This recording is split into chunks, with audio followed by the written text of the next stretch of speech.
All right, yo, what's up, everybody? It's your boy Corey Parson, the fantasy executive, coming to you on a good old Sunday morning after a lively week 4 Saturday in college football yesterday.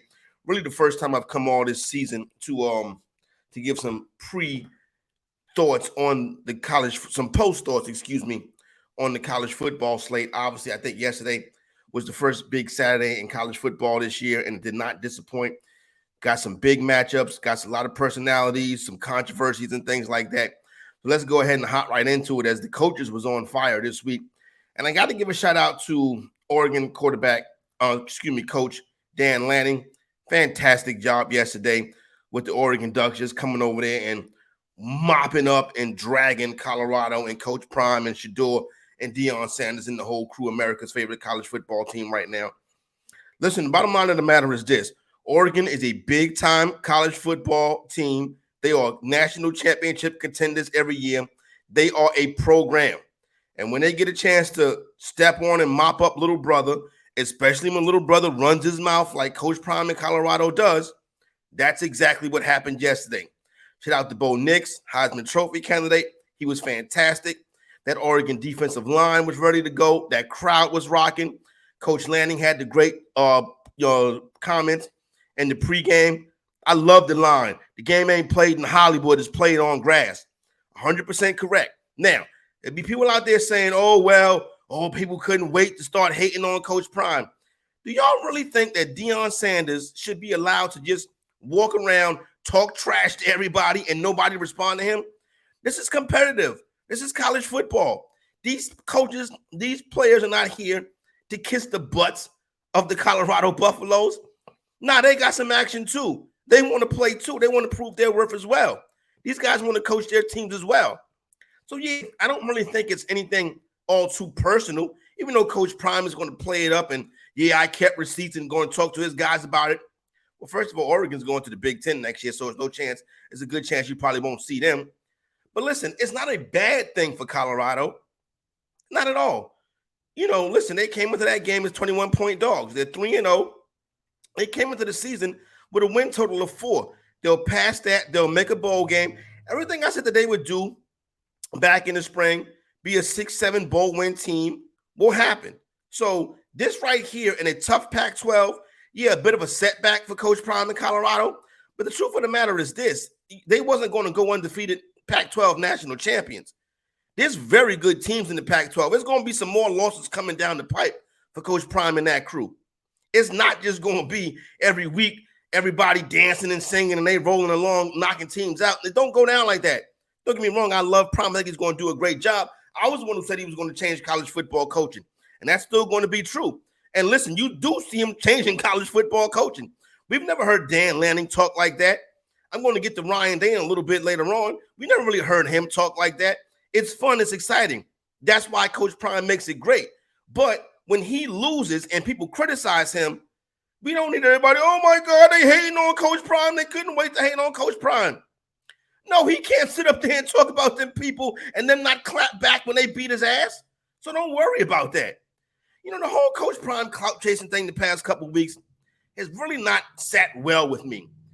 I remember, I don't want to call the young lady out. I remember watching the program, and it was before the TCU game. And the young lady said, well, listen, I'm not going to sit up here and defend Coach Prime after what he did to Jackson State. Then the next week, she was like, well, how can you talk negatively about Coach Prime? You're not for the culture. You just said he should have still been at Jackson State a week ago. Listen, too much clout chasing, too much going on. This is big-time college football. Deion is going to be set. He's going to have his day. I agree with what Deion said in the postgame. He said, listen, y'all better get me now. Because when I get right, I'm going to do it to you too, basically is what he's saying. And that's correct. If I'm USC, I'd run the score up next week. You know what I'm saying? Whenever you play the top competition, run the score up because you know he's going to come back, boisterous, bravado, talking trash. That's who he is. His players respond to that, as other head coaches got to get their players to respond to stuff too. I would ignore all the social media stuff. This is competitive, big-time college football. Deion Sanders does not have carte blanche to talk about people and then not talk back about him. I love Coach Prime. I'm rooting for Colorado. But the truth of the matter is this. There is teams in college football, a lot of them, that are better than Deion Sanders and Coach Prime. and the Colorado Buffaloes. So good win yesterday by Oregon. Bo Nix showed out. True Heisman Trophy candidate. He'll be in the mix despite him, Bo Nix been playing college football since 2019, pre-pandemic. So he's got plenty of experience. That's a tough team to deal with. They'll be around. They'll be a contender in the Pac-12 this year. Other big game yesterday took place last night. Well, had a couple big games, but I want to talk on what took place last night because I was heavy on Notre Dame. I think Notre Dame can be a college football playoff team. And you know what?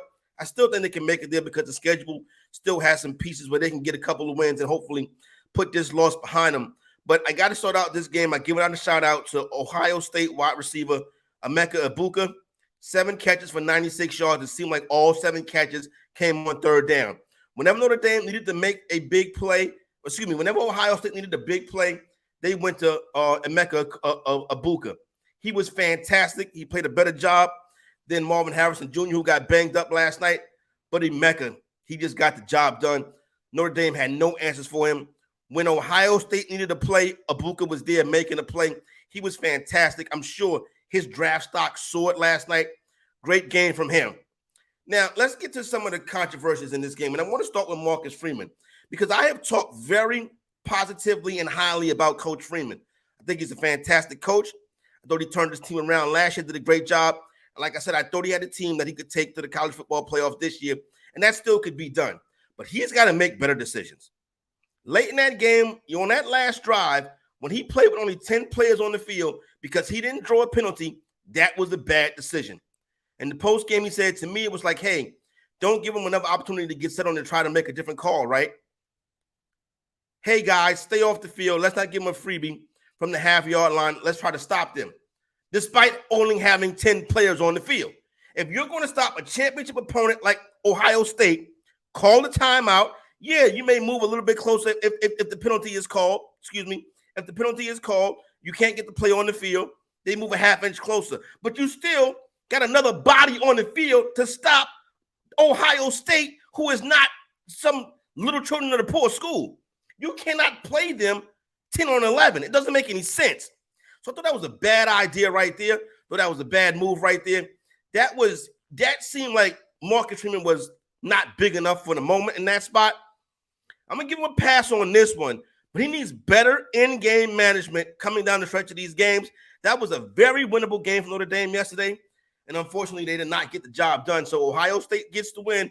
Ohio State, once again, in a good spot to compete and contend for a college football playoff spot. Now, they still got Penn State and obviously the big game versus Michigan coming up, later on this year. But Ohio State, this was a must-win, not a must-win, but this was a big-time win for them right here. They are clearly in the national championship conversation. So shout out to the Buckeyes for that one right there. I was on Notre Dame and it did not go down. I had a Notre Dame Florida State parlay. It didn't cash. Florida State got home though. The Seminoles got the job done. And listen, that was a close call right there. If they don't get that defensive touchdown late in the game, I think Clemson goes down, scores on that drive, and wins the game. But listen, Florida State got it. When Florida State had to have it, they got the defensive play.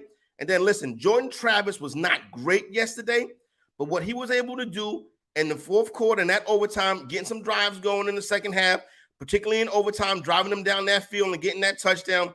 Shout out to Jordan Travis. He got it done yesterday, 2 touchdown passes. Now, Johnny Wilson and Keon Coleman came out the transfer portal. They got it. They got to Florida State, and they're getting the job done. They've really helped. The 2 transfer players really helped them yesterday. Dabo Swinney, I understand you want to coach the team your way, but you are going to get passed up and not be a top program if you do not get with the getting good in college football. NIL, transfer portal. You need to be in the portal. You need to improve some of your players, Dabo. I understand you may not think that's the pure way of college football, but Clemson ain't in the top 25 no more. And they need to be there. And you make a lot of money in the state of South Carolina. You need to have your football team ready to play. You need to get with the times, Dabo Swinney. Everything's not going to stop for you. You still want to win college football championships? You still want to be a contender? You still want to make the big college football coach salaries? Then you need to get the transfer portal and make your team better, whether you like it or not. And if that's not the case, just go to the NFL then, Dabo. You know what I'm saying? Because if you can't coach today's college athlete, what are you doing, son?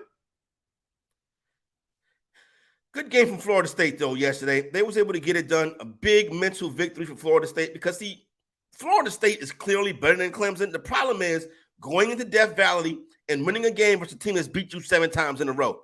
That's an emotional edge. They was able to go in there, get a win. Florida State is a legitimate national championship contender. They should be in the college football playoff. Now, they still got some big games coming up. Listen, I think this Duke team is better than people think. They got a big game coming up against Duke. They got big games coming up against Miami. You know that's coming up down the road. And obviously, other contests for them with the Miami Hurricanes. But I do like Florida State right now. I'm willing to say that they are currently the best team in the country. Big on-the-road victory last night. So shout out to the Florida State Seminoles. They are back. Talked about those 2 games. Right quick, Oregon State and Washington State really packed 2 matchup right there. Oh, you know what? Before we get and get out of here, I want to comment on Lou Hotls' comments yesterday. Obviously, Ohio State head coach Ryan Day was pretty upset. He was tripping off of what Lou Hotls had to say on Pat McAfee's show. If you didn't hear it, this is what Lou Hotls, former Notre Dame head coach, say. Old man Lou Hotls had to say. You look at Coach Day, and I coached at Ohio State under Woody Hayes. We won the national championship when I was there. I'm proud of that.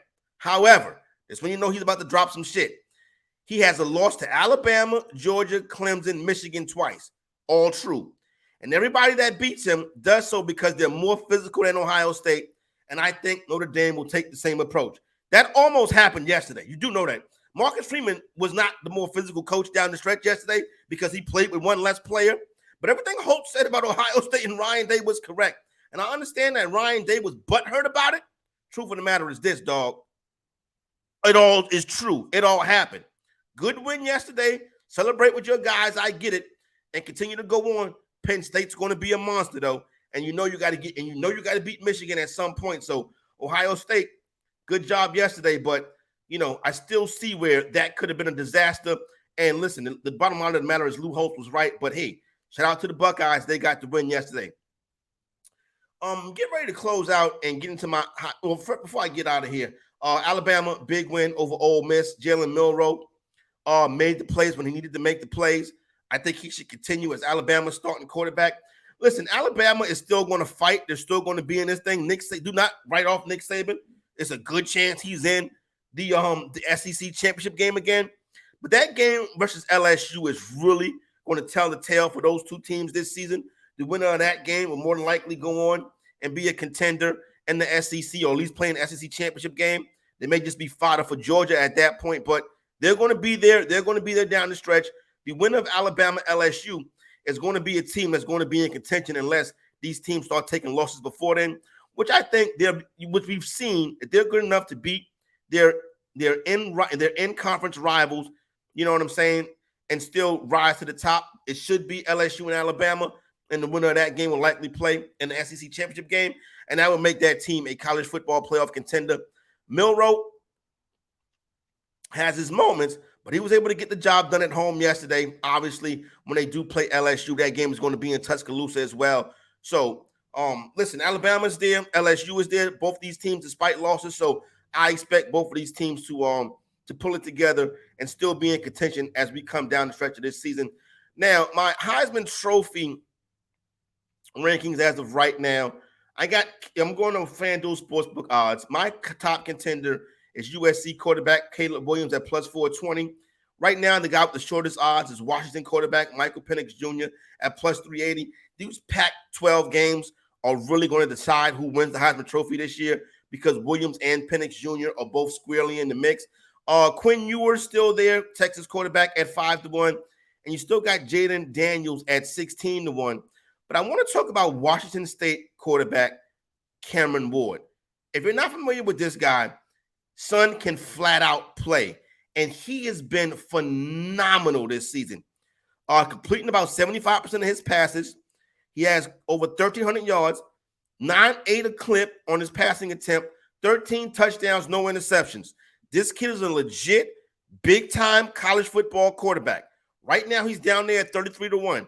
But when they start playing in some of those big-time Pac-12 games, and you start seeing how this kid play, and he's dropping dimes and getting wins, he's going to start to move up. You want to take a little bit out on Cameron Ward to be the Heisman Trophy winner this year, because this kid can really play. He can flat out wing it. This guy's a good player. So Cameron Ward at Washington State, etch that name on your kitchen table. He's a young quarterback. Talk about all those quarterbacks in the Pac-12. He's one that nobody's really talking about, and this kid might be the best outside of Caleb Williams because he can really let it fly. So there you go right there. A quick recap of what took place in college football this weekend. Got another big weekend of college football action coming up next week.